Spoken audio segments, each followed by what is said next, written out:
Assalamualaikum and hi, my name is Muhammad AFIF bin SHAMSUDIN, tax number AF200057, and I am from Group 2 of English Development and Engagement from Section 7. This is my reflective vlog as it serves as my reflection on the group project we completed a few weeks ago about the social effects of the COVID-19 outbreak on international students. But before that, please enjoy some video that I have prepared for you guys.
早上就有44例吧，有11例重症，没这么紧张。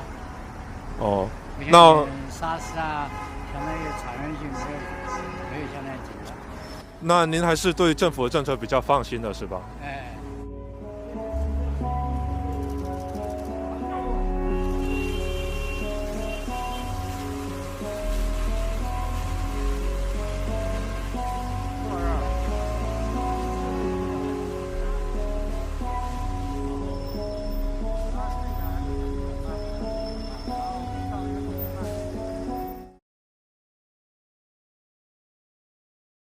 More now on this hour's breaking news from Malaysia. The country will enter a full lockdown from the 1st of June for 2 weeks as COVID-19 infections there surge.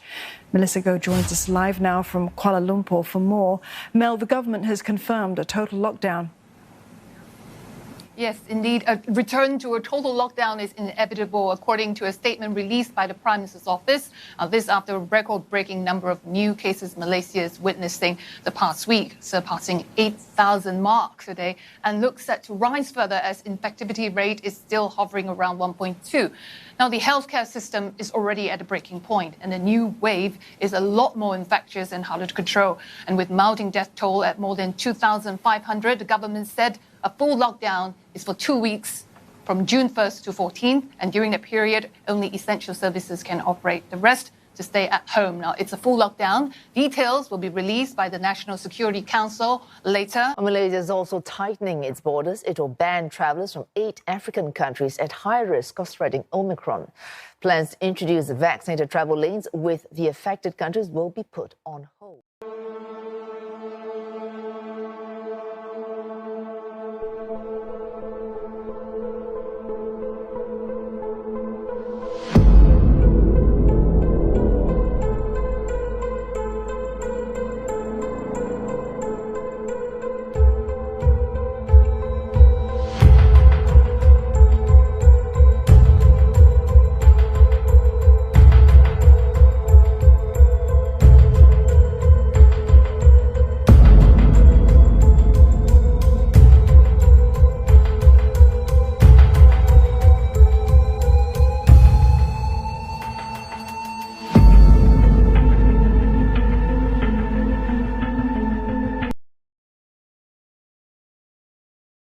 Malaysia will fully reopen its borders to international travellers on the 1st of April, in a move that's likely to boost its economic recovery.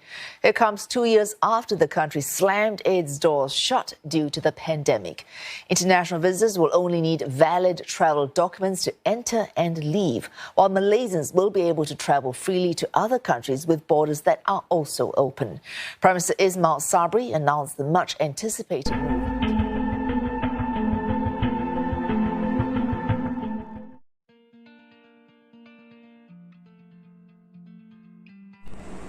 From these group projects, it helps me develop a host of skills that are increasingly important in the professional world.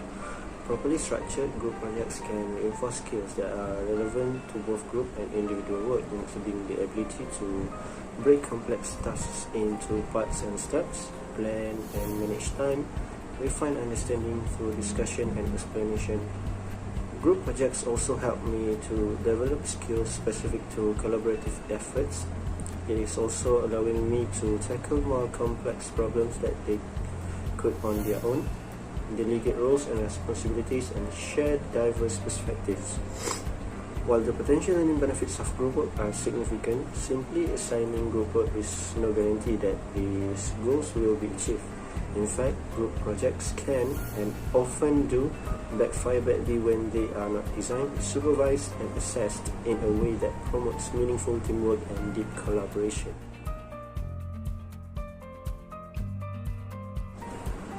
The personal development that I have experienced are development of social networks, which is working in group gives you an excellent opportunity to get to know one another. It also can be useful for encouraging social interactions and for developing strong social or learning networks.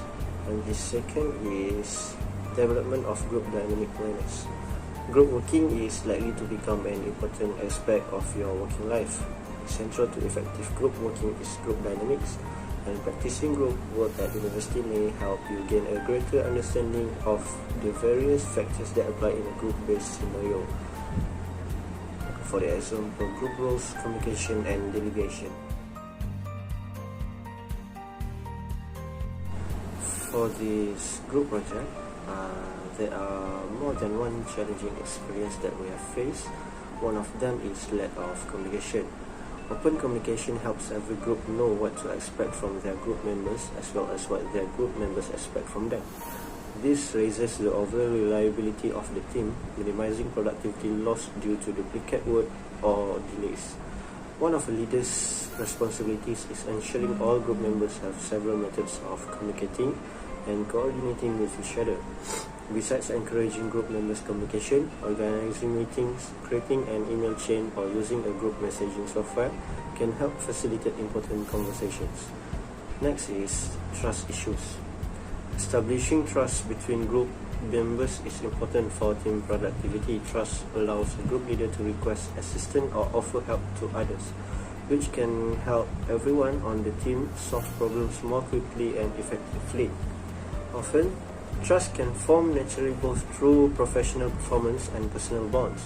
When a team is low on trust, team building activities may help you establish those bonds between your members so they are better prepared to work cohesively.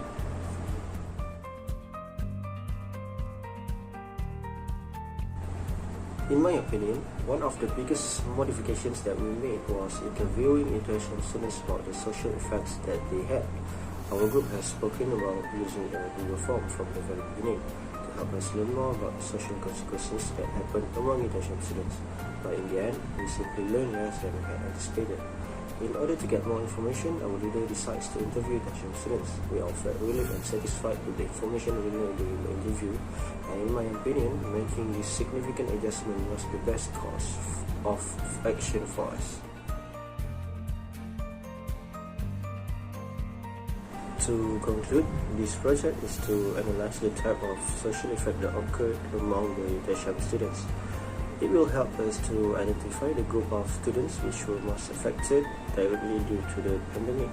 This group of students might face a lot of problems that will weaken them in any aspects, especially in terms of having a good social skill, such as to interact with the others. We also can inspect the percentage of the students involved, which will help them contribute to the documentary. In order to build a social skill, it is really important to them to have a great start or kick up towards having a good surrounding, which will help them to grow their socialized skill. Besides, we will gain a positive mindset if we are able to build up once. It is really important to prepare the students basically in having a good communication towards the others, as they will also be facing a work environment. The aid of surrounding and students will help them to improve much better, as they were having a bad progress since the pandemic. In summary, there will be much time for them to have a good skill in social or communication in order with help of building up environment.